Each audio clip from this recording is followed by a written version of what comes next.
Good morning friends. நம்ம இப்போ முள்ளங்கி சாம்பார் எப்படி வைக்கிறதுன்னு பார்க்கலாம். ஃபஸ்ட்டு 3 கரண்டி எண்ணெய் ஊற்றிக்கோங்க. தேவையான அளவு கடுகு, உளுத்தம் பருப்பு, வெங்காயம் போட்டு நல்லா வணக்கி விட்டுட்டுணும்.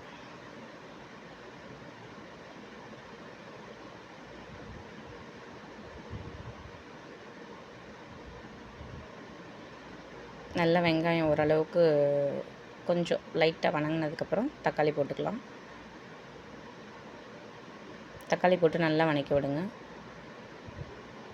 உப்பு இப்போ போடுறதுனால போட்டுக்கலாம், கடைசியாக போடுறதுனால போட்டுக்கலாம் ஃப்ரெண்ட்ஸ்.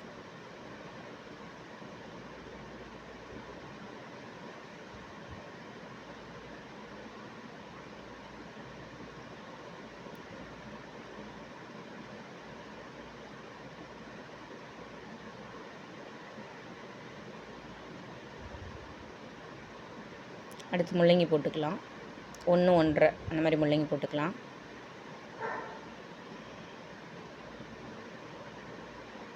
போட்டு நல்லா வணக்கி விடுங்க.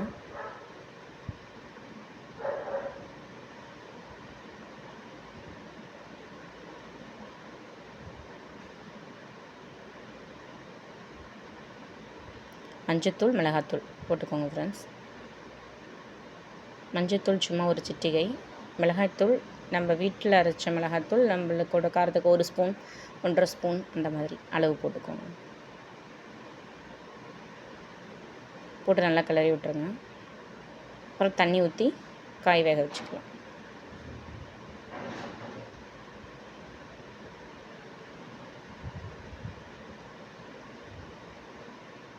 காய் ஒரு கொதி வந்த அப்புறம் தண்ணி ஊற்றி ஒரு கொதி வந்த அப்புறம் பருப்பு கடைஞ்சி அதில் ஊற்றிடுங்க.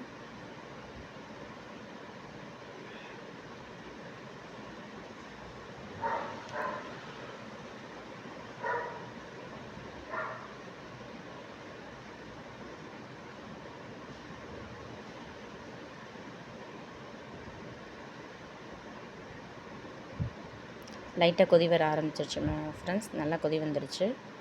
பருப்பு ஊற்றிக்கலாம்.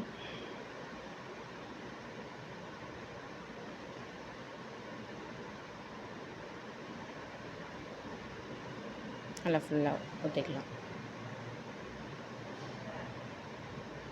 கிளறி விட்டு திரும்ப கொதி வந்த அப்புறம் புளி தண்ணி ஊற்றிக்கலாம் ஃப்ரெண்ட்ஸ்.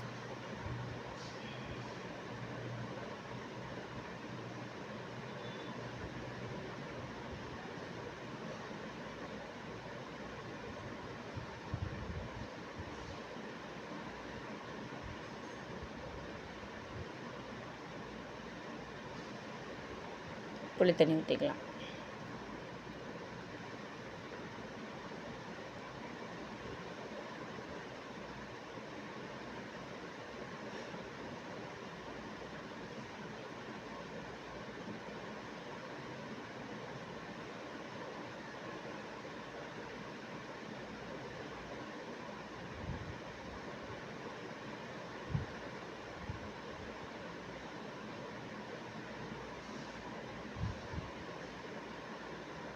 கருவேப்பிலை, மல்லித்தலை, உப்பு இன்னும் போடல ஃப்ரெண்ட்ஸ்.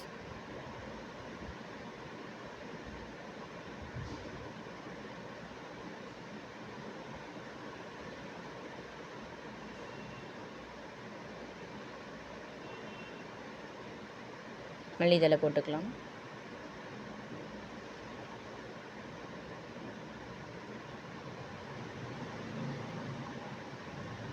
உப்பு போட்டுக்கலாம். அவ்வளோதான் ஃப்ரெண்ட்ஸ், முள்ளங்கி சாம்பார் ரெடி ஆயிடுச்சு.